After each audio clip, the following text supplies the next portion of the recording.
Bonjour tout le monde et bienvenue à Des bières et des gars. Donc aujourd'hui, on fait un épisode de retour sur l'Ukraine. La situation a quand même beaucoup évolué depuis la dernière fois. En ce moment, on est tous à distance. Donc on a chacun nos micros. Donc vous nous donnez des retours. Si vous pouvez me donner des retours sur notre son, notre qualité sonore, ce serait assez cool. Donc aujourd'hui, je suis toujours en compagnie de Astro5 Bonjour. et de Pidoulion. Bonsoir à tous.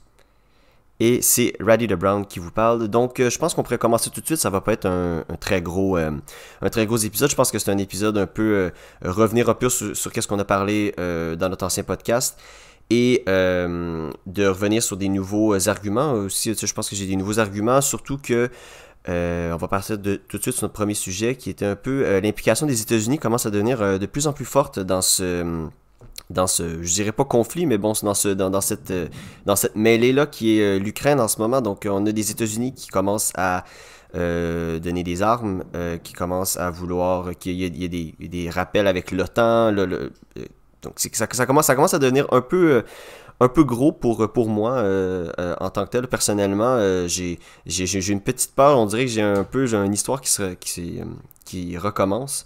Donc, j'aimerais ça commencer peut-être avec Astro ou Pidou, peut-être sur vos impressions un peu là, sur ce que les Américains sont en train de faire, un peu la réaction là, de tout le monde par rapport à ça. Bah vas-y Oui, Astro éventuellement. ouais, c'est ça, je peux y aller. Alors, que font les Américains? Ils font encore n'importe quoi. Non, effectivement, par rapport à la dernière fois, par rapport à notre dernier épisode, ça a un peu escaladé en termes de tension et de discours. Alors en même temps, oui et non, c'est ça qui est, moi je trouve intéressant, c'est que ça reste très, on donne des armes, l'Angleterre qui veut, enfin le Royaume-Uni qui veut aussi donner des armes, comment il s'appelle, l'Allemagne qui dit ah finalement non on va pas donner d'armes, nous on préfère ne pas escalader, vous faites que escalader les tensions etc.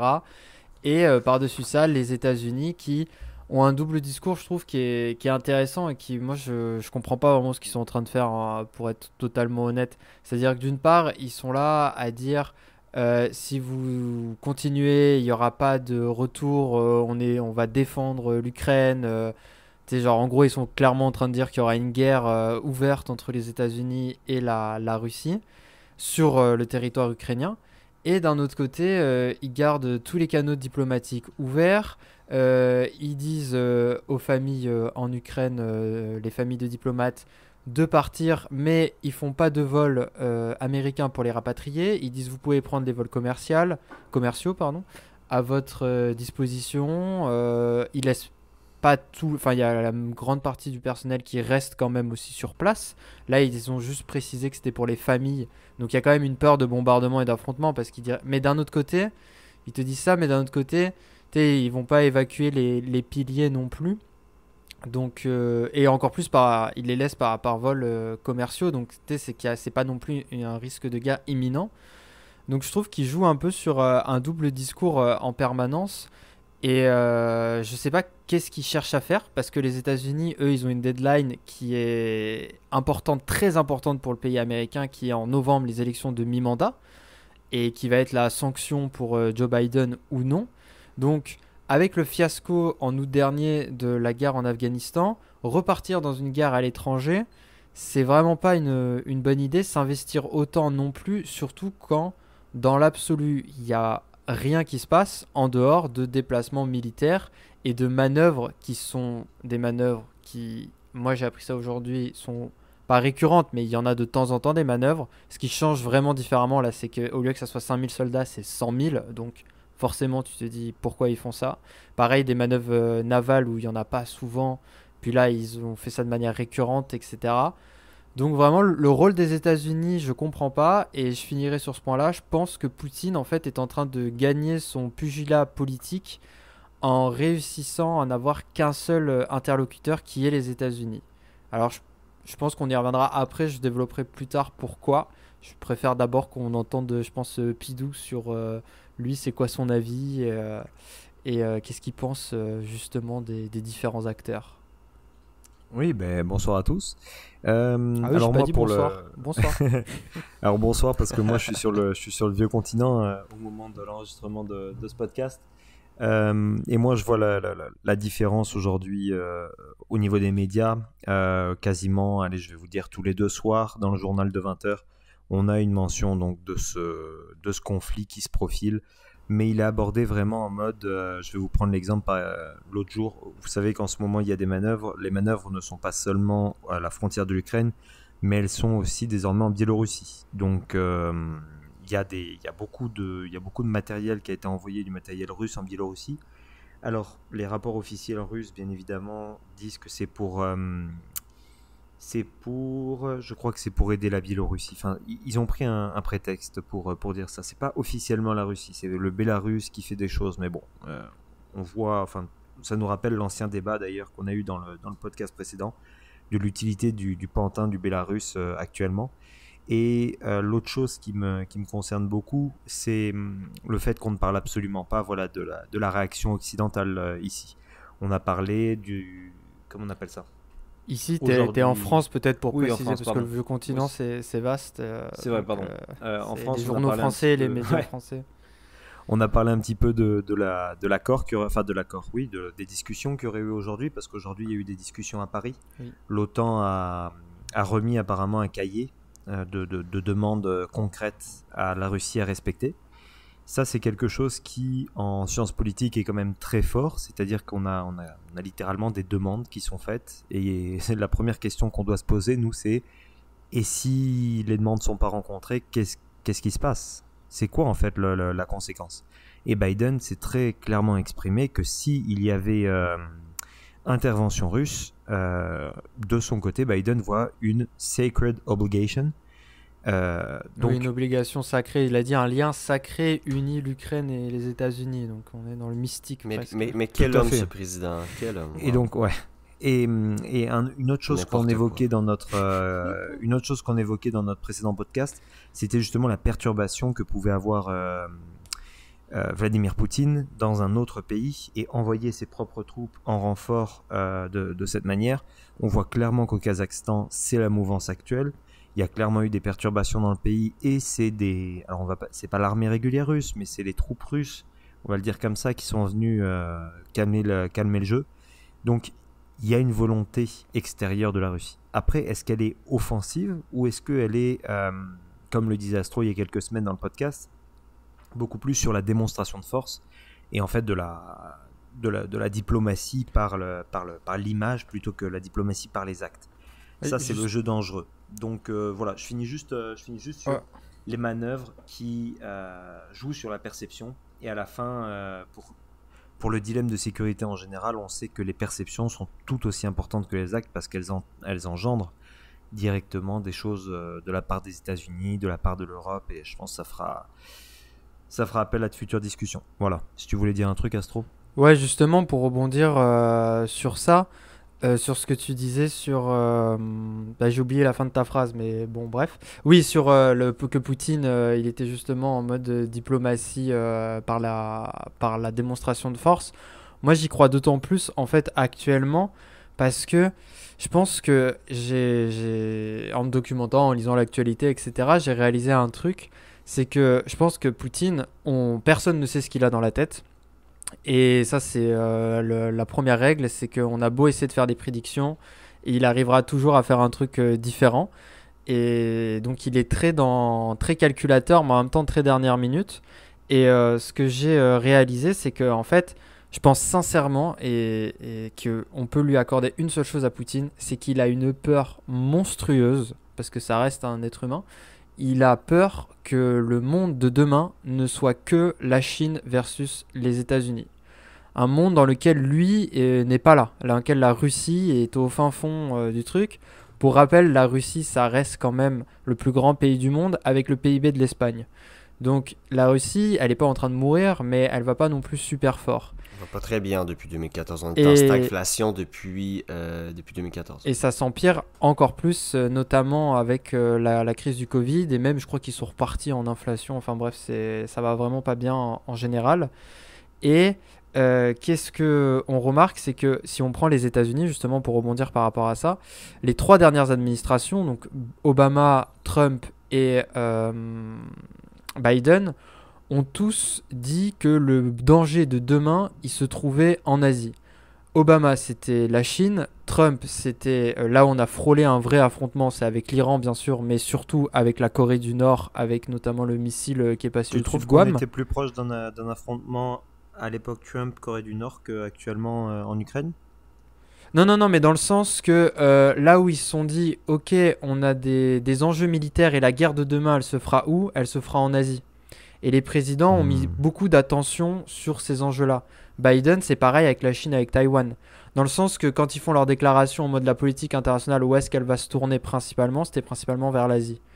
Et du coup, pour Poutine, qu'est-ce que ça lui dit? Ça lui dit que les démocrates et les républicains, ils sont d'accord sur rien, mais ils sont d'accord sur le fait que la Russie, c'est pas l'ennemi numéro un, entre guillemets, c'est pas la personne à qui euh, il faut à tout prix discuter avec, ils sont pas dans l'ordre des négociations très haut. Et que je pense que justement, il veut à tout prix attirer l'attention des États-Unis et il joue sur la corde sensible de Mais quel la guerre intérêt de tout froide. ça? Alors, Parce ça va que revenir à la fin. ça fait quand même 30 ans que... Enfin non, 30 ans, je exagère un peu. Mais au moins un bon 15 ans qu'à part la Crimée, depuis les Tchétchènes, si je te prends l'intervalle Tchétchène-Crimée, au final, Poutine, il se l'est joué assez low profile. Il Oui, était bien content de tout ça pour mais pouvoir gérer ses affaires à l'intérieur, parce que plus il s'expose sur la scène internationale, plus on le médiatise. Et on le voit bien, on regarde beaucoup plus, comment on appelle ça, comment il s'est maintenu au pouvoir, etc., depuis la guerre de Crimée. On n'aurait jamais eu des cas de Navalny qui auraient fait le tour du monde des médias il y a 10 ans. Mais justement, c'est que le point, c'est que en fait, il faut à tout prix qu'il existe sur la scène internationale. Ça, c'est le premier point. Et en ce moment, il n'est pas tellement en train de le faire, justement, comme je disais, avec la Chine et les États-Unis. Et qu'en fait, ce qu'il cherche à faire à tout prix en ce moment, selon moi, c'est de se réapproprier l'agenda international. C'est-à-dire de dire, c'est moi qui dicte comment ça se passe. Comment ça se passe, pardon. C'est la Russie qui dit, bah maintenant, toute l'attention, elle va être vers l'Ukraine parce que j'ai décidé peut-être ou pas, je sais pas, de l'envahir. Et d'ailleurs, vous êtes tellement désespéré que vous êtes en train de me faire des demandes. Vous êtes en train de me... Maintenant, vous êtes en train de discuter qu'avec moi. Et je pense que Poutine ne veut qu'un seul interlocuteur pour mener à bien ça, c'est Biden. Et pourquoi il a attendu Biden et il l'a pas fait avec Trump? Parce que Biden, faut pas oublier, je vais pas insister sur son triste âge, mais c'est quand même quelqu'un qui a passé toute sa carrière politique dans la guerre froide. Et je pense qu'il joue sur des ressorts très guerre froide. C'est ce qu'il est en train de faire en vrai de vrai. Il a deux doigts de mettre des rampes de missiles histoire de menacer l'Europe et l'OTAN. C'est-à-dire qu'on est à ça à peu près comme on avait dans les années 70 ou 60 en Europe avec la guerre froide, notamment en Pologne. Et justement, cette politique internationale, on fait l'erreur de penser qu'il a un intérêt tout autre qui est d'envahir l'Ukraine parce que je pense que son intérêt propre, c'est de dicter l'agenda international pour justement faire une politique nationale. C'est-à-dire qu'il veut faire une démonstration de force pour son propre peuple. Et ça, j'en reviens un peu à ce que je disais la dernière fois, c'est que la Russie, on oublie trop souvent qu'en ce moment, elle va super mal. Et que Poutine, bah, il va mal aussi du coup, parce que ça reste un... Tu sais, tout ce qu'il y a eu avec notamment Navalny, effectivement, le fait qu'il y ait tout un mouvement qui s'organise contre lui, le fait que les réseaux sociaux ont permis ça, il faut il arrive à dire non, non, mais la Russie est toujours ultra importante et je suis la seule solution. Et les Ouais, puis en Russes, plus, Astro, en plus pour peut-être pour rebondir sur ton point, je pense que malheureusement, la communauté internationale est en train de se faire avoir. Juste parce que juste un statement comme ça, pour moi, puis après ça on pourra en discuter si vous voulez, mais sauf que pour moi, la Russie n'est pas une puissance, n'est pas une puissance mondiale, c'est une puissance régionale. t'es bien nord-américain, toi. Puis d'où t'as parlé du Kazakhstan, Ouais. on parle de la Biélorussie, on parle de l'Ukraine. Est-ce qu'on a d'autres exemples? Est-ce qu'ils sont en Afrique? Est-ce qu'ils sont en Bien Amérique du sûr, Sud? ils sont en Afrique avec au Mali, Oui, notamment. mais c'est ça, mais sauf que on parle pas de présence, de grosse présence comme la Chine avec des méga accords. Je sais pas si vous avez vu, il y a une super belle affiche qui montrait les contrats économiques entre les pays africains et leur premier exportateur. Puis dans 20 ans, on a passé de le trois quarts de l'Afrique à la France jusqu'à la Chine. Donc on a vraiment comme un débalancement. Mais pour moi, la Russie, c'est vraiment une puissance régionale et je me demande vraiment ce que les Américains sont en train de faire parce que Biden est en train de faire vraiment, pour moi, Une connerie. une genre de guerre froide, un genre de... je sais pas si vous vous souvenez de... Ben, vous vous souvenez. Dans vos cours d'histoire de la guerre Iran-Irak, un peu avec les Américains qui donnaient énormément d'armes à des groupes paramilitaires extrémistes et tout ça, puis...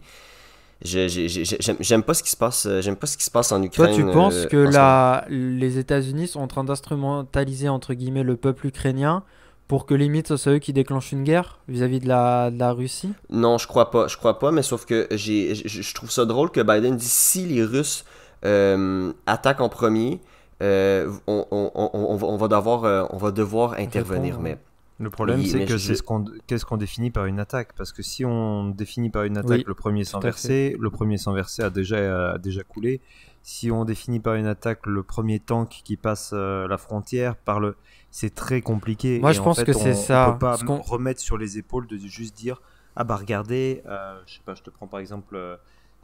C'est la Russie qui sont les méchants de cette histoire au point de vue de la communauté internationale. Si on croit encore au droit international, et il y a un moment, il va falloir que ça passe sur le au point de vue de l'Occident en ce moment, parce que pour non, mais vrai, la il faut Russie, que là, ça passe devant le elle a Conseil de sécurité déplacé. de l'ONU à un moment ou à un autre. Je Non, ne mais sauf comprends ouais, pas mais comment on n'a pas encore parlé de l'ONU.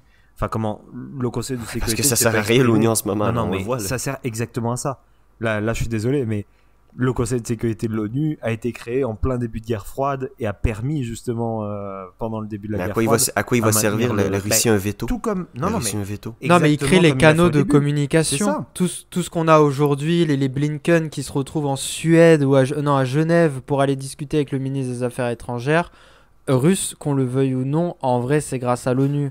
Parce que l'ONU oblige d'avoir un canal de communication diplomatique où tu peux pas non plus faire n'importe quoi et tu sais que. Enfin, c'est un peu comme un. Comment on dit? C'est un peu ton conseiller en thérapie de divorce, quoi. Tu détestes ton ex-femme ou ton ex-mari, mais tu vas quand même lui parler parce que dans une salle avec un avocat, parce que il faut quand même que bah t'aies un toit où dormir et que t'aies de la thune. Et c'est un peu c'est le même ressort qu'ils essayent d'avoir. Oui, Et ça, oui, mais l'ONU sauf que la ne question, sert qu'à ça, pour moi. Ouais, Ils mais ne sauf que sont la vraie incapables de prendre des...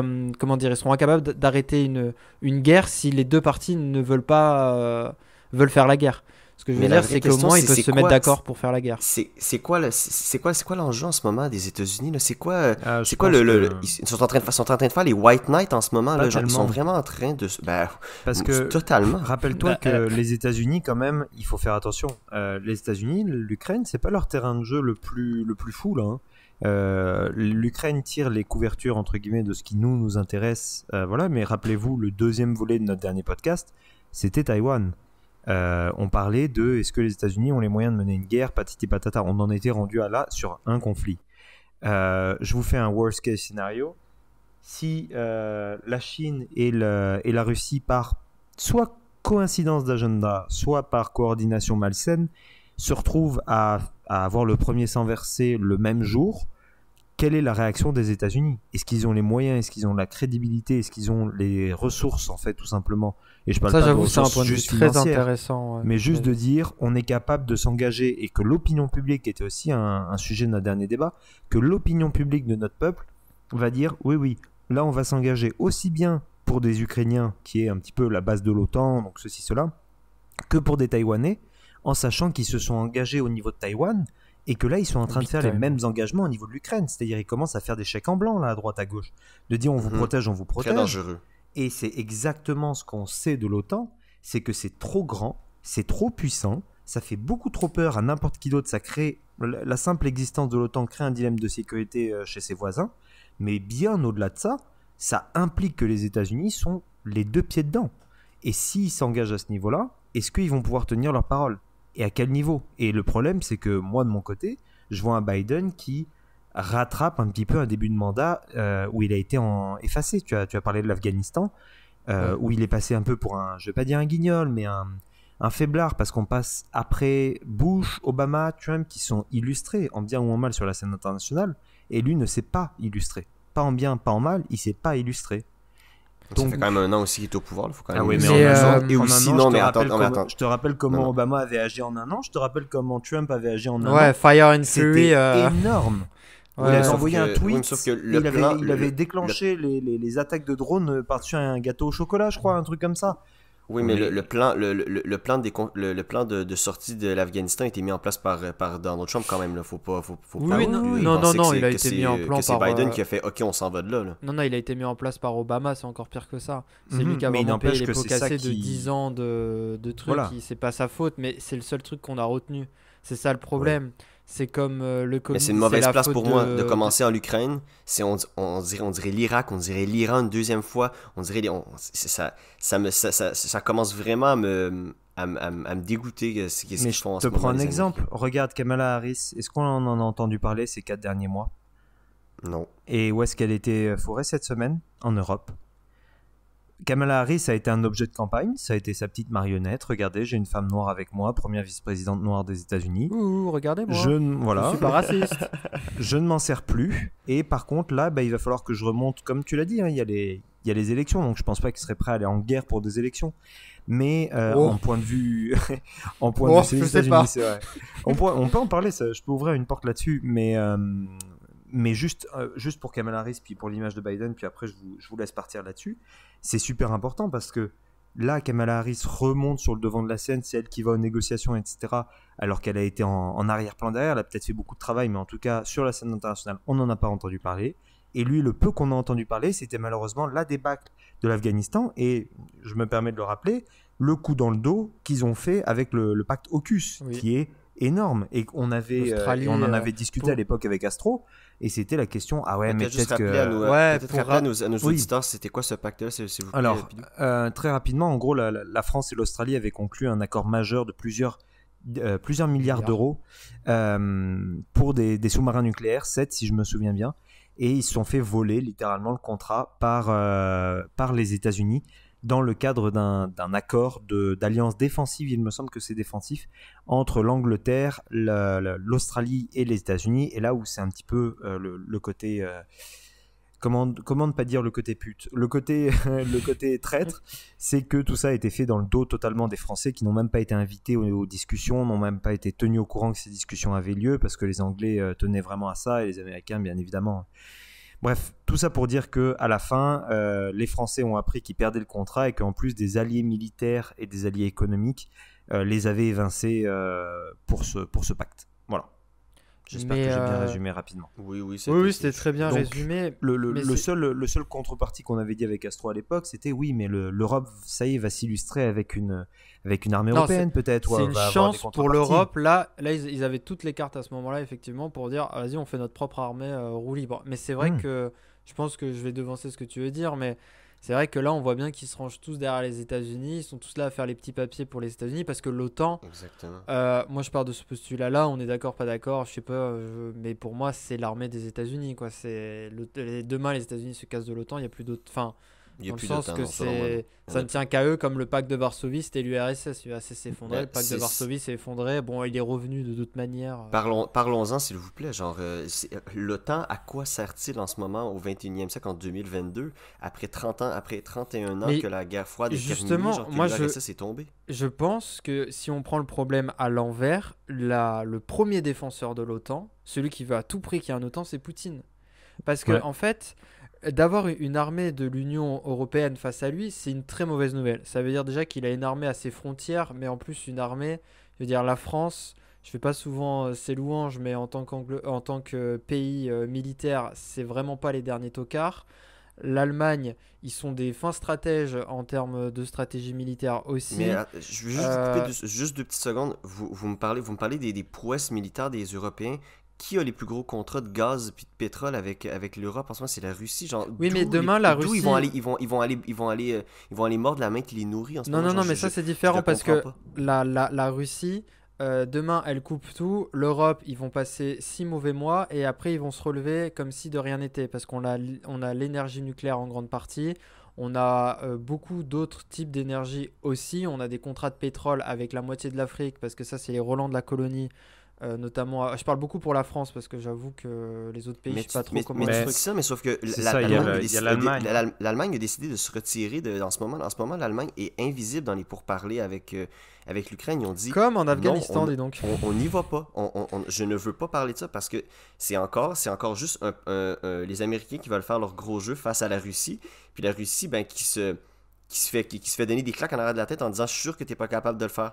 Oui, C'est mais un peu, on dirait Jackass, genre let's go, t'es pas capable de le faire. Non, go, non, vas-y. mais le point que je voulais amener, c'est que justement, la Russie n'a pas grand argument pour garder des canaux de communication ouverts avec l'Union européenne en général, parce que en vrai, l'Union européenne n'a pas tant besoin de la Russie. Bien sûr, d'avoir du gaz qui vient de Russie, c'est beaucoup plus simple, et notamment une des raisons pour laquelle l'Allemagne ne veut pas, j'ai oublié le nom là, mais c'est le pipeline de gaz qui est censé desservir en partie l'Allemagne. Je me souviens plus du nom, je l'ai plus, mais bref, c'est parce qu'ils veulent pas non plus mettre en danger ce projet-là. Mais tout ce que je veux dire, c'est que tout ça, c'est relativement du confort, si je tire des gros traits, et que vraiment, la Russie a besoin de garder malgré tout une porte ouverte de négociation, enfin de négociation entre guillemets avec l'Union européenne, et que donc je pense que le meilleur moyen qu'il a, c'est soit de les diviser, mais les diviser, ça fait que tu crées les conditions pour que d'autres se rallient et soient beaucoup plus motivés pour venir te défoncer plus tard, soit tu fais tout pour qu'il n'y ait qu'un seul acteur qui parle, et un acteur que tu connais bien, qui tu sais qu'il va les écouter, etc. Et ça, c'est vraiment le propre de l'OTAN. Moi, je pense que vraiment, Poutine, il est en train vraiment de faire une véritable guerre froide. Genre, nous, on l'a pas connu, parce qu'on est né dans les années 90, mais là, il est en train de faire, je pense, vraiment une vraie guerre froide, et il joue avec Biden, qui connaît les mécaniques, qui connaît ces trucs-là, justement pour dire, mais de toute façon, on va pas aller à un conflit, on sait tous qu'on est trop fort. Moi, je pense sincèrement, et d'ailleurs, on voit qu'il a changé un peu de rhétorique, tu vois, parce que là, dans les dernières semaines, c'est non négociable. C'est-à-dire que je veux que l'Ukraine ne soit pas dans l'OTAN, je veux que vous arrêtiez de vous étendre partout, tout ça, c'est non négociable. Maintenant, on est passé à on va analyser vos demandes, on va voir ce qu'on peut faire. Non, Tu là-dessus, sais, je il y a- t'entends pas, par contre, Coco. Ah, Ils ont si, pas, je te- ils je ont te- pas, ils ont pas dit qu'ils acceptaient d'écouter les demandes. Ils ont toujours été autant à la table des négociations, mais c'est juste qu'ils ont rien Mais promis déjà, ni le rien. fait, Mais le ils ont fait de se toujours été depuis pointer, le début. le Depuis fait le de se début. pointer le fait de se pointer aux négociations de base, ça montre qu'ils sont quand même ouverts d'esprit d'une Ah, manière ou mais d'une autre. Ouais, mais il les était gars- au début les gars, et c'est sûr qu'il va- il c'est disait sûr qu'il va juste se ah bah oui, présenter. on est aux négociations. Mais au début, bah c'est des exercices militaires. Puis après, ça a été ah oui, mais regardez, là on est obligé de renforcer à ce point-là parce qu'on se sent menacé d'une intégration dans l'OTAN. À chaque fois, ils ont des petites excuses, mais ils se pointent, hein, ils répondent. Oui, Mais mais- c'est pas comprenable dans le sens que Si. ils déplacent Ils des essayent de se troupes faire passer militaires pour sur une leur victime. propre territoire. Et les Américains arrivent en disant oh mais fais attention, on va commencer à donner des armes à l'Ukraine. Genre qui a la légitimité de commencer genre est-ce que les Russes ont parlé de vouloir envahir quand est-ce que les Russes ont parlé d'envahir l'Ukraine? Ça serait Genre, intéressant de savoir si littéralement, genre. eux On l'ont, parle je de pense. suspicion, puis on parle après ça des Américains qui arrivent avec leurs gros sabots, qui disent on veut faire rentrer l'Ukraine dans l'OTAN. Genre, l'OTAN ne sert à rien, c'est le chien de garde des Américains. Et Poutine voit ça. Poutine, là, il sait très bien, il était agent du KGB à la fin de la guerre froide. L'intégration de l'Allemagne, de l'Est dans l'OTAN, il était comme ok, ça ira pas plus loin. Oups, la Pologne. Ça commence à faire La chier, Suède à aussi, faire je sais chier, là. plus qui là. Genre Mais- après ça, les deux petits pays Balkans en haut, là, la Lituanie puis la Lettonie, là, qui sont dans l'Union Européenne, là, genre ça commence à peut être le fun. Là, genre, moi si j'étais, je vois les taux se resserrer, puis je le comprends d'agir de façon Oui, cavalière. enfin, en disant, on s'entend genre, je vais que tenir mon bout, genre. déjà, Genre, je vois- les États-Unis n'ont pas proposé à l'Ukraine de rentrer dans l'OTAN et l'Union européenne n'a pas proposé à l'Ukraine de rentrer dans l'UE. Les Russes ont posé la première pierre et je pense que c'est toujours important de remonter un petit peu au fil du truc. Les Russes ont amené la question à se poser de dire est-ce que l'OTAN doit protéger l'Ukraine? C'était ça la question qui se posait. C'était pas est-ce que l'Ukraine doit rentrer dans l'OTAN? L'Ukraine a même Mais c'est une dit, question l'Ukraine légitime. s'est même Personne l'a jamais amené sur la table. Et l'Ukraine s'est comme j'ai même dit- comme exprimée j'ai dit, la en Russie- disant qu'ils ne voudraient pas rentrer dans l'OTAN, mais qu'ils veulent la Oui, mais- protection de l'OTAN en cas d'attaque de la Russie. Et c'est tout la comme, même genre, chose. La Russie, Ah, non. la Russie est une puissance régionale et elle voit tous ces terrains alentour d'elle qui est en train de rétrécir, puis elle voit l'Ukraine qui dit Non, mais je veux pas être dans l'OTAN, mais je veux avoir un pacte de ça, défense. attention. C'est comme je veux le beurre et l'argent du beurre. Genre, attention, là, tu mets de la Vladimir perception Poutine, que est-ce d'un seul côté. Ça marche pas. Tu peux pas accepter la perception que d'un seul côté. C'est impossible. Tu peux pas dire on prend la perception russe, mais j'ignore la perception ukrainienne qui parle sur la scène internationale en tant que victime. Parce que tu feras jamais passer la Russie en tant que victime quand elle a déjà annexé une partie d'un territoire souverain, lequel territoire souverain avait demandé de l'aide à la communauté internationale et la communauté internationale n'avait rien fait. Et la communauté internationale s'est fait reprocher de ne rien faire. Donc Oui, tu mais peux pas prendre que d'ailleurs- d'un côté des perceptions. Oui, alors ça, je te contredirais un peu dans le sens, je dis pas que la Crimée s'est laissée envahir, mais la Crimée en tant que telle, ils n'ont pas non plus forcé. C'est-à-dire que là, par exemple, je vais faire un comparatif en ce moment, c'est que si demain Poutine il passe la frontière avec des tanks, il va se retrouver face à une armée. C'est-à-dire que les Ukrainiens, de ce qu'on a l'air de dire, ça j'avoue, j'en sais rien, mais de ce qu'on a l'air, enfin dans le sens que ça peut changer du jour au lendemain, mais de ce qu'on a l'air de dire, c'est des gens qui sont prêts à en découdre. De deux, maintenant ils sont armés. C'est-à-dire ils ont été armés par l'Angleterre, le Royaume-Uni et les États-Unis. Les États-Unis aussi beaucoup. Oui, voilà, mais. Et donc, la Crimée, par contre, c'était quand même 80 à 85% de russophones. C'était des gens qui. Moi, je te parle de Kiev, je te parle pas du peuple. Hein. Je te parle de Mais Kiev. Kiev, la Russie. Alors, peut-être que je vais apprendre un truc ce soir, et ça sert à ça aussi de parler, mais je crois pas qu'ils aient débarqué l'armée à Kiev. Ah non, mais 2014. la question, on s'entend que du jour où tu mets un pied n'importe où sur le territoire souverain de quelqu'un, l'État Oui, est mais menacé. C'est la structure étatique. Et en Oui, plus, oui, tu avais eu de l'ingérence au niveau des élections d'indépendance. Tu avais eu de l'ingérence au niveau des rebelles. Tu avais eu de l'ingérence au niveau des armes, du financement. Donc, Oui, alors deux choses pour apporter Kiev est à ça. menacé mais de toute façon. je te rejoins sur ça. Effectivement, il y a ça, mais après, c'est une autre problématique. Et puis, je pense pas que c'est beaucoup d'intérêt de parler de ça, mais c'est que la Crimée, en tant que telle, c'est pas. Ça fait partie intégrante de l'Ukraine, donc c'est vrai que du point de vue du droit international, rentrer en Crimée, c'est rentrer en Ukraine, c'est la même chose. Mais du point de vue réaliste, entre guillemets, dans le sens, est-ce que la Crimée appartient réellement à l'Ukraine dans sa culture, dans toutes ces choses-là, ou elle est plus proche de la Russie? Peut-être que la communauté internationale, et d'ailleurs c'est ce qu'elle a fait, elle a dit ça n'en vaut pas la peine. Dans tous les cas, tu as l'impression qu'ils veulent se barrer aussi, tu vois. C'est comme la Transnistrie, qui est une région de la Moldavie, qui a décidé de faire sécession avec l'État moldave, qui ne fait que des accords économiques avec la Russie, qui a beaucoup de gaz, etc., beaucoup d'accords économiques avec la Russie, et qui maintenant fait ses tours touristiques en russe.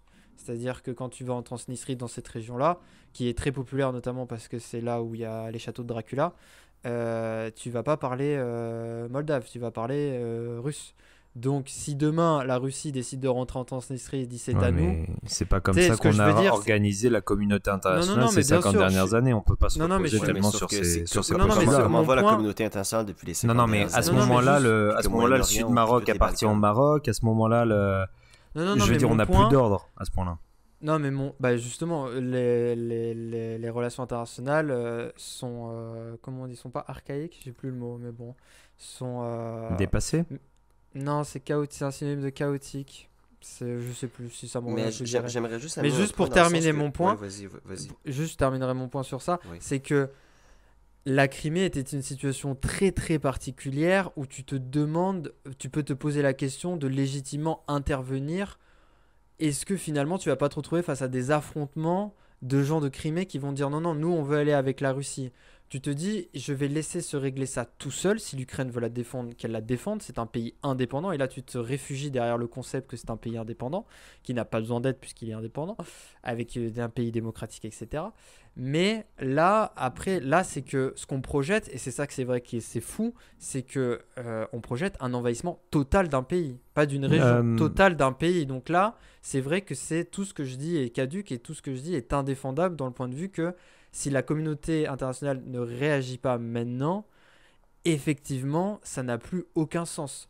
Et tout ce que je voulais dire, c'est que les relations internationales sont...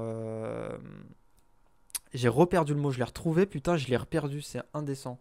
Sont anarchiques, c'est ça le point.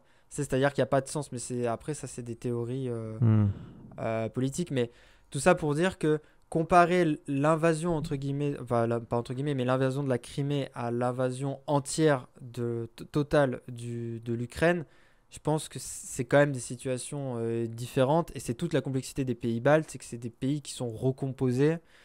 Et si on compare, c'est un peu comme le Canada avec le Québec. C'est deux entités presque différentes. Mais c'est pour ça que Puis, je veux pas trop en parler. Ça fait 4 minutes que j'en parle, mais dans le sens que je pense que ça n'a pas réellement de. Comment dire de.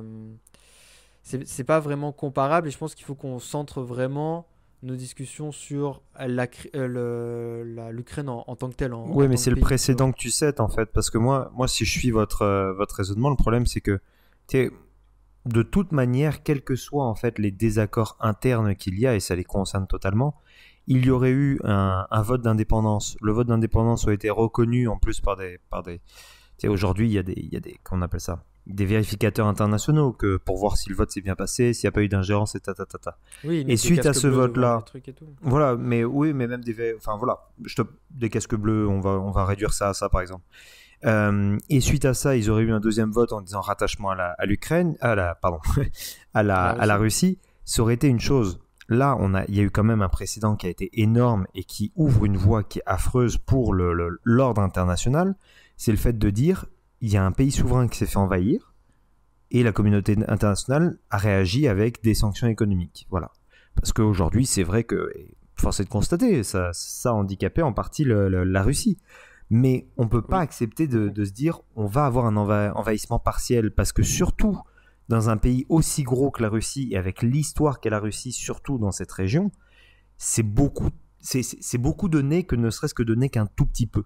Et tu vois qu'aujourd'hui, quand tu regardes ne serait-ce qu'une carte, avec des déplacements en Biélorussie de troupes, il y a littéralement un plan d'envahissement total qui est faisable. Et l'Ukraine, c'est pas un petit Alors, territoire.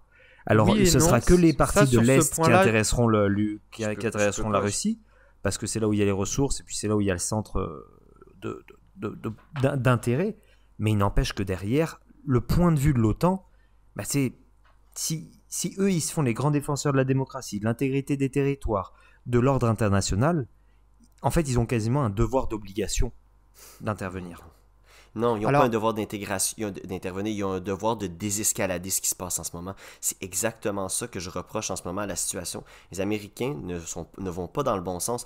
En même temps, d'une main, ils négocient, de l'autre main, ils envoient des armes avec les Anglais en disant juste au cas où. C'est pas comme ça qu'on fait une Mais ils ont désescalade de la toujours fait violence. ça. Pardon? oui, Ils mais ont c'est pas parce toujours qu'ils fait l'ont ça. Ben oui, mais sauf que ça l'a toujours, Ça l'a s'est toujours viré toujours en mal guerre civile. fini. Non. On va se retrouver en guerre civile en Ukraine si les Américains continuent à faire la merde comme ça. Puis les Russes aussi, parce que les Russes aussi ils ont une grosse part à jouer là-dedans. Je me fais pas l'avocat pro-russe en ce moment. Si. Je fais juste me dire que les Américains, c'est les maîtres de l'OTAN, si on était d'accord. Donc ils arrivent avec leurs gros sabots, ils disent bon, négocions. Bon, parfait, on va faire la négociation. Et de l'autre côté, la Russie, elle va se devoir de commencer à dire, ben, je vais placer plus de troupes. Il y a des troupes américaines qui rentrent, il y a des avions, il y a des chars, il y a des canons anti-chars, puis anti-missiles, anti-aériens qui commencent à arriver en Ukraine. Genre, qu'est-ce qui va se passer? Puis si les Russes attaquent ou font une rébellion dans le Donbass, qui est comme une des régions qui est quand même très pro-russe, Oui. qui est encore en guerre, puis à chaque jour il y a des coups de feu, puis il y a des morts à chaque semaine aussi. Ça, on est d'accord. Ça va juste aller partout. Puis les Américains, ça va être quoi là? Ça va être quoi ah, on a réussi, ah, on n'a pas réussi. Ce pays-là va s'enliser dans une guerre civile. On a besoin d'une désescalade maintenant. Mais est-ce que Avec tu des penses que c'est négociations vraiment avec. une OTAN à désescalader?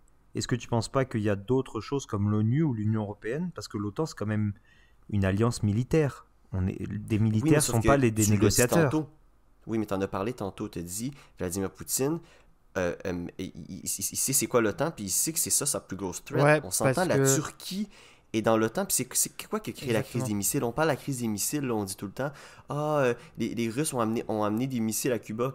Est-ce que vous le savez? Vous le savez, mais pour nos auditeurs qui ne savent pas peut-être, les Américains ont quand même mis des ogives nucléaires en Turquie pointées sur Moscou. Genre, c'était la réponse des Russes dans le sens que l'OTAN est une méga puissance, c'est un monstre, et Vladimir Poutine veut l'assurance que l'Ukraine ne soit pas un membre, puis qu'il soit pas puis qu'il n'y ait rien pas de on va aller peut-être les aider si tu sais, t'es membre ou t'es pas membre de l'OTAN, c'est pas genre t'es semi un membre donc on va venir t'aider s'il y a une guerre. Genre Vladimir Poutine, je pense pas qu'il y a un gain politique à aller envahir l'Ukraine. Genre c'est complètement Oui, c'est un suicide politique pour lui. Il commence à se faire vivre, hein, ce pauvre homme. mais Donc ouais, vas-y. pour rebondir justement sur ce que tu disais, sur le fait que pourquoi il veut s'adresser à l'OTAN et pas à l'ONU, ni à l'Union européenne, c'est parce qu'il passe son temps à expliquer que les institutions occidentales, c'est de la merde. L'Union européenne, c'est de la merde, ça n'a pas d'intérêt. Je parle de ce qu'il dit dans la rhétorique vis-à-vis de son peuple et dans sa rhétorique en général. Donc il ne peut pas commencer à les négocier avec eux, parce que négocier avec eux, c'est légitimé. Donc il faut qu'il négocie avec les États-Unis. Sauf qu'à moins de débarquer avec les États-Unis, la seule institution qui va permettre de négocier avec les États-Unis, mais en même temps l'Europe, c'est la seule qui existe, c'est l'OTAN. Parce que négocier avec l'Union européenne directement, c'est la légitimer. Donc ça, c'est hors de question, je pense qu'il le fasse. Bah, il le fait Pourquoi il le déjà à fait? travers des trucs économiques, hein. Oui, Il la mais l'économie, reconnaît, c'est pas pareil. il C'est la le business. reconnaît, C'est que ça il rapporte en de parle. l'argent. C'est que ça rapporte de l'argent aux Russes. Donc ça, il peut leur faire avaler.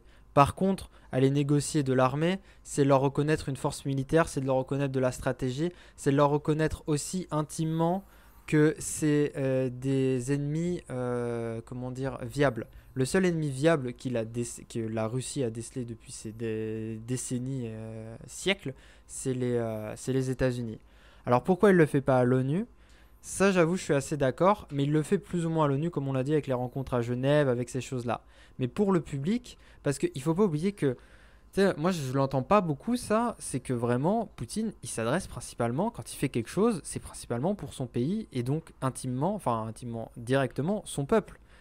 C'est pour faire passer la Russie pour un grand pays. Donc, pour un Russe, c'est plus simple de comprendre, à mon avis, qu'il a réussi à faire piller l'OTAN, qui est, je pense, dépeint comme l'armée du monde. Donc, c'est la Russie versus the rest of the world. Que, L'armée du monde occidental, j'aimerais juste oui, mais pointer particulièrement. Ouais. t'as compris. Que plutôt l'ONU, qui est une institution diplomatique, où tout le monde y va, où c'est tranquille, et c'est plus. Tu sais, genre, c'est de faire. Le but, c'est de montrer au peuple russe que il plie le monde occidental à ses demandes. Et pour un peu d'escalader, notamment sur notamment tous les mouvements, etc. Ce que je vais dire là, c'était donc c'est aujourd'hui, là on tourne le 26 janvier 2022, et c'est d'après les services de renseignement français. Donc de un, ça se trouve c'est plus le cas au moment où vous l'écouterez. De deux, ça se trouve ils avaient tort. Mais a priori de ce qu'on a observé en ce moment, il a beau ramasser son armée, etc. Il y a des points, il y a des choses stratégiques que la Russie pour l'instant n'a pas mis en place pour déclencher une guerre. Par exemple, elle a pas du tout commencé à construire des hôpitaux de guerre. Elle n'a pas commencé à faire des oléoducs, histoire de guerre aussi. Donc c'est des structures qui permettent d'acheminer très rapidement de l'énergie. Elle n'a pas commencé non plus à acheminer des trains pour pouvoir ravitailler les troupes, pour pouvoir faire des campements. Et donc les manœuvres, Ça, c'est facilement effectivement, explicable, hein. Il y avait un très bon article dans Foreign Affairs, je me permets de te couper. C'est que la Russie je ne permets pas. a, dans sa doctrine, dans sa doctrine militaire actuelle, la Russie est sur une doctrine de blitzkrieg et sur une doctrine d'attaquer très vite, très rapidement, frapper un Oui, coup décisif. mais Et ils avaient expliqué justement pourquoi aujourd'hui on n'avait que des troupes qui étaient amassées. C'est vrai que c'était bizarre parce que même les réservoirs, enfin, tu sais, il n'y avait pas d'entrepôt, de grandes réserves de réservoirs. C'était quelque chose d'entretien et pas quelque chose pour une guerre de longue durée, parce qu'une guerre de longue durée, ça voudrait dire une guerre de front, etc. Et justement, les réponses qui avaient été données par les experts, c'était que selon le principe de Blitzkrieg, tu n'en as pas besoin. Tu as besoin de te ravitailler mais t'as sur le long du truc. t'as quand même besoin d'évacuer tes troupes, et t'as quand même besoin d'hôpitaux. Parce que ça, je pense, ou alors il est peut-être dans une arrogance totale, hein, Poutine. Ça se fait C'est tout à rapidement fait après aussi, possible. peut-être. Dans le sens que il sait, en tout cas aujourd'hui, il sait qu'il va avoir des gens face à lui. Il sait qu'il va y avoir des affrontements. Donc va y avoir des morts, va y avoir des blessés. Dans les deux camps. Et les Ukrainiens, moi quand je vois les révolutions, enfin là, entre guillemets les révolutions, ce qu'ils ont fait place Maïdan, etc. Et à mon avis, s'ils veulent en découdre, ça va y aller sévère. Et je pense que, oui, il est dans l'optique de la Blitzkrieg, effectivement, à la guerre de Tchétchénie notamment. C'est Mais ça. je pense que l'Ukraine, soit il la sous-estime totalement, ce qui est effectivement tout à fait possible et ce qui vraiment confirme ce que tu dis et infirme ce que je dis, ou alors il le fait pas vraiment. Tu vois ce que je veux dire, c'est qu'il est pas vraiment prêt à attaquer. Il est C'est de prêt la à frime, montrer de la peut-être. force, voilà, à truc. Et justement, ou alors, on se trompe tous les deux, tous les trois. Et ça va être une guerre principalement, ça j'avoue, j'ai pas trop suivi, mais principalement en bordure. Donc c'est-à-dire une guerre navale, une guerre aérienne. C'est-à-dire il y aura pas d'affrontement direct, comment dire, tu sais, d'affrontement militaire, j'ai pas envie de dire classique, mais tu sais, Mais non, avec de l'armée. Et qu'en fait, ils les encerclent pour créer une forme de pression où le peuple se dit je peux pas sortir, donc ça enfermera le Bah peuple. là, pour l'instant, par l'ouest, il n'y a plus Et grand-chose après, qui est les ouvert. pilonner, quoi. ouais, mais sauf que moi, selon moi, ce genre de guerre-là peut pas fonctionner parce que dans le pays, depuis 2014 aussi, puis je crois aussi que c'est quand même quelque chose qu'il faut pas oublier, il y a beaucoup de gens qui sont pro-russes en Ukraine dans certaines régions. Et les Américains, jusqu'en 2018, ont financé, parce qu'ils se sont fait découvrir, donc ils ont été obligés d'arrêter, la CIA est obligée d'arrêter de financer ça. Ils ont financé des groupes fascistes. Donc, je sais pas Officiellement, si ils ont été ça vous obligés. sonne une petite cloche, mais moi, ça me fait penser à l'Irak des années 80, ça me fait penser à l'Afghanistan, ça me fait penser à... on finance des groupes qui sont antidémocratiques, qui sont ultra-violents, mais qui pourraient nous servir dans une guerre civile. Moi, je pense que peu importe ce que la Russie fait, si la Russie met un pied en Ukraine ou commence à faire des bombardements, il y a une guerre civile qui va éclater. Il y a les groupes paramilitaires en Ukraine et l'armée ukrainienne est prête à sortir. Puis j'ai juste pas, c'est pour ça que je parle de désescalade depuis tantôt. Puis c'est pour ça que je veux pas qu'on parle de Poutine a amené tel tank là, tel tank à cette place-là. Il faut être capable de désescalader en ce moment. Puis je crois pas qu'aucun des deux en ce moment est en train de faire une bonne job. J'espère que les négociations vont donner quelque chose. Mais sauf que si ça pète pour vrai, puis les Russes font comme too bad, on rentre, ça va éclater en guerre civile. Genre, les gens à Kiev vont se battre. Il va y avoir des gens qui vont être pro-russes et il y a des gens qui vont être pro-ukrainiens.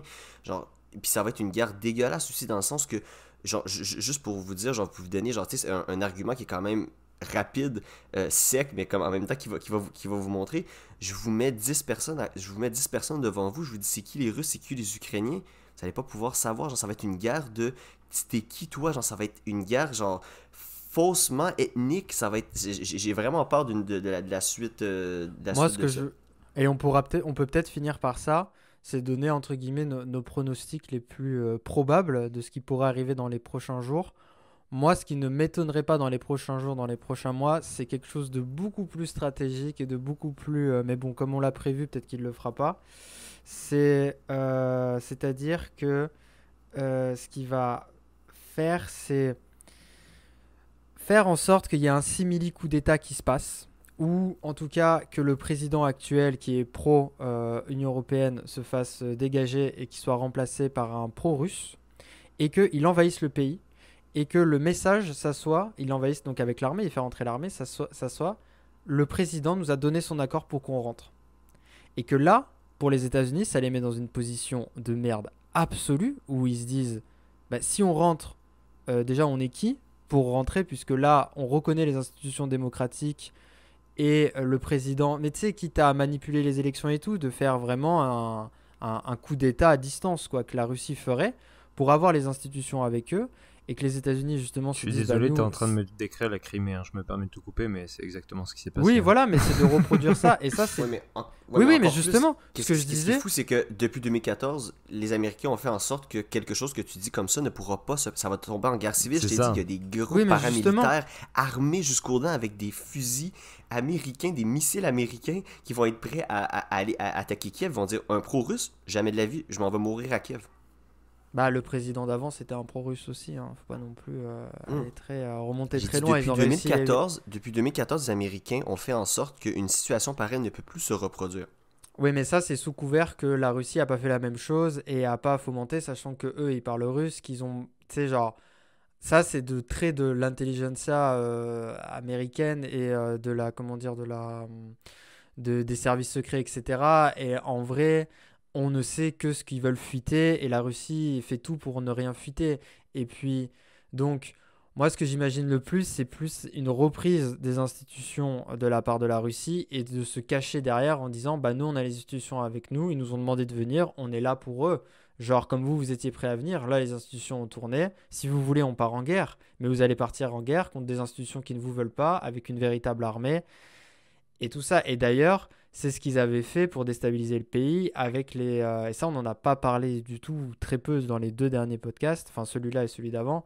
C'est toutes les attaques de cyber-informatique et informatique qui font, notamment. Et ça, c'est... Enfin, on se rend pas compte de l'étendue, mais quand tu coupes l'électricité à la moitié d'une ville ou aux hôpitaux, c'est des coups de pression monstrueux pour négocier dans l'urgence, en fait.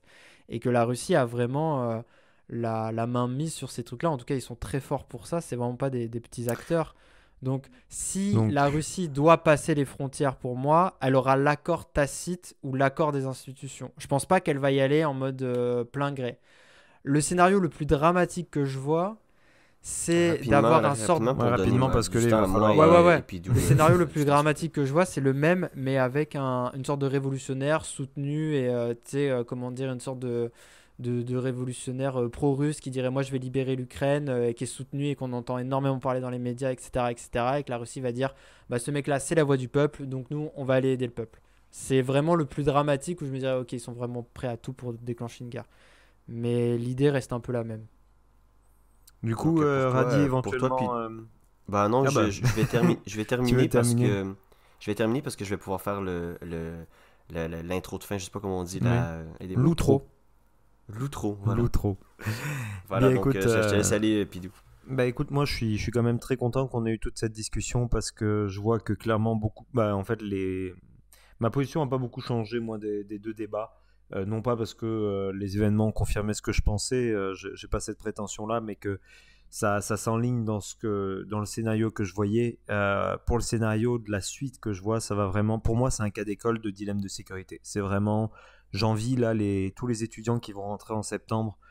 Quoique ça va dépendre de la situation du monde en septembre, mais les étudiants qui s'intéressent justement à ça en ce moment, c'est parce que c'est littéralement ah ben tiens, il y a des troupes qui bougent, ok ben on menace, ok ben on se sent menacé, ok ben nous on se sent encore plus menacé.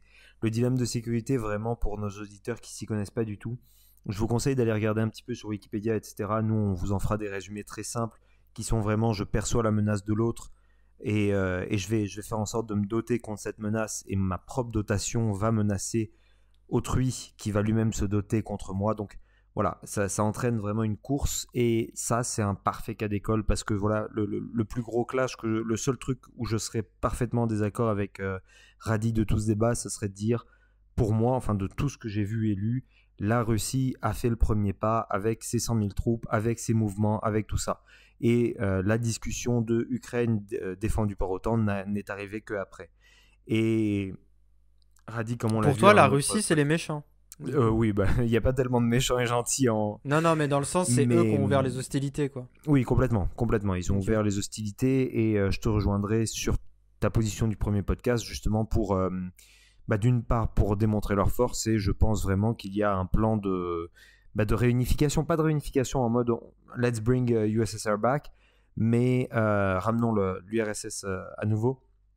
Mais en mode, voilà, la Grande Russie, c'est moi, c'est Poutine, et j'en suis capable, et je vais vous montrer que je suis capable de faire trembler le monde.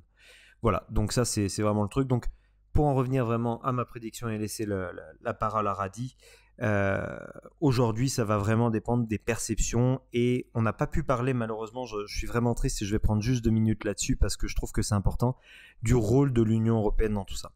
La seule carte maîtresse que l'Union européenne a à jouer, selon moi, dans toute cette histoire, c'est celle de la médiation.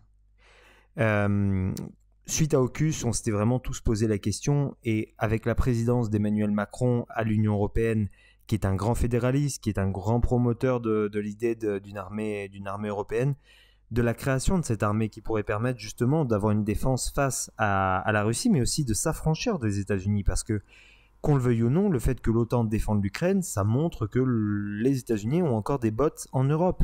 Et ça nous rappelle une époque où littéralement les Américains occupaient l'Europe. Donc l'Union européenne a cette question de savoir gérer sa propre souveraineté pour une plus grande intégration. Mais si aujourd'hui elle n'a pas cette armée européenne, ce qui est le cas, hein, c'est 10 000 troupes je crois, 10 à 15 000 troupes actuellement l'équivalent des forces armées européennes, elle doit jouer la carte de la médiation. Et c'est ce c'est la seule carte qu'elle peut jouer parce qu'elle peut dire, écoutez, nous, on est concernés. Donc, oui, on a notre parti pris, mais on tend vers une seule chose. Il y a une seule chose qui va nous être bénéfique. Parce que même si la Russie perd ce conflit, la Russie perdra jamais Moscou, ne perdra jamais Leningrad et Saint-Pétersbourg. Mais la Russie saura montrer les dents. Et nous, on va devoir faire des sanctions économiques qui vont de toute façon nous embêter, nous mettre en porte-à-faux face aux Russes. Donc, nous, on veut la paix et que la paix. Et si justement Emmanuel Macron, qui malheureusement est en campagne, arrive à tirer cette carte et avec Ursula à générer cet engouement pour la paix en Europe, on va regagner un statut que la France, par exemple, avait en termes de diplomatie. Le fait d'être au centre des négociations. On a 2 sièges avec les Anglais. Les Anglais, il faut voir quelle carte ils vont jouer. Pour l'instant, ils jouent la carte des Américains, comme d'habitude. Mais de voir comment, avec le siège qu'on a au Conseil de sécurité de l'ONU, comment on peut dire, voilà, nous, on veut juste une chose, la paix, et on s'en fout du reste. Donc, voilà, moi, si l'Union européenne arrive à s'enligner là-dessus, je trouve qu'on va avancer de manière géniale. Et le fait que les Allemands refusent de donner des armes, c'est un très très bon exemple à suivre, en fait. Un exemple de dire, non, moi, je ne vais pas rentrer dans votre course. Je refuse. Je dis pas que la Russie a raison, je dis pas que les États-Unis ont tort ou ont raison. Je veux juste pas rentrer là-dedans. Donc voilà, pour moi, c'est une question de perception, c'est une question de positionnement de l'Union européenne. Et enfin, pour terminer, ça va dépendre vraiment des objectifs un petit peu politiques de Biden. Ça, je m'y connais beaucoup moins, c'est pour ça que je vous ai laissé un petit peu plus parler, les gars. C'est que pour moi, ça peut être à double tranchant, il y a beaucoup de choses qui peuvent rentrer là-dedans, mais si en effet, tout ça, au final, c'est un combat de coq et que Poutine veut montrer que c'est le plus fort et Biden veut montrer aux Américains que c'est le plus fort, on sait tous les trois, et parmi nos auditeurs, beaucoup de gens le savent, que ça peut mener très loin un combat de coq et que beaucoup de problèmes peuvent être générés là-dedans. Donc voilà, c'était un petit peu mon point de vue. Pas de prédiction très précise, mais plus un constat à observer dans les semaines qui arrivent. Merci beaucoup, Pidou, pour ton opinion, puis ta vision de la situation. Je pense que ça va éclairer nos auditeurs. Moi, pour ma part, je vois vraiment moi, j'aimerais voir une désescalade en ce moment-là du conflit. Là. Ce conflit-là n'a aucun sens. Pour moi, il n'y a aucun sens. Biden est en train de faire exactement... il est en train de faire des techniques de guerre froide de base. Tantôt, je vous ai parlé des groupes fascistes en Ukraine. Ces groupes-là, ils savent qu'ils sont là. Ils savent que quand ils donnent les armes, que l'armée ukrainienne ne va pas juste les garder à eux. Que ces groupes paramilitaires-là ils sont juste là. Ils sont en attente. Ils attendent que ça. C'est de la jeunesse. Un peu, genre, j'ai regardé des reportages il n'y a pas longtemps dessus quand ils sont allés faire un tour en 2018 dans des camps de formation pour ces gens-là. On dirait de la jeunesse hitlérienne. Ce pays-là en ce moment tout est en place pour une guerre civile, peu importe si ce soit les Américains qui disent bon, ça n'a rien donné, les négociations, je vais mettre un bout de mon armée permanent ici, les Russes n'auront pas besoin de déplacer des troupes. Ils vont dire, ils vont pouvoir avoir, c'est sûr qu'ils ont des agents dans les zones pro-russes, ils vont dire, on intensifie les combats juste assez pour que les groupes paramilitaires, l'armée embarque. Moi, je vois pas comme Astro ils vont prendre le pouvoir, tout ça. Ça va se faire d'une façon insidieuse, comme en Irak dans les années 80, comme la guerre Iran-Irak ou comme en Afghanistan. On finance des groupes, parce que vous l'avez dit, puis je pense que c'est Astro qui l'a dit le plus, Biden, c'est quelqu'un qui vient de l'école de la guerre froide, il sait comment ça marche. Il sait que ces groupes paramilitaires sont prêts, il sait que tout est prêt, donc s'il y a un étincelle à donner, les Russes ou les Américains vont le donner. Et moi, je souhaite de tout cœur une désescalade parce que ça n'a aucun bon sens de ce qui se passe en ce moment. Ce conflit-là n'a aucune raison d'être et on dirait que tout le monde en ce moment est en train d'en parler. Ça commence à devenir il faut sauver les Ukrainiens, il faut sauver les Ukrainiens. Oui, mais il ne faut pas les sauver avec une armée ou avec l'OTAN, selon moi.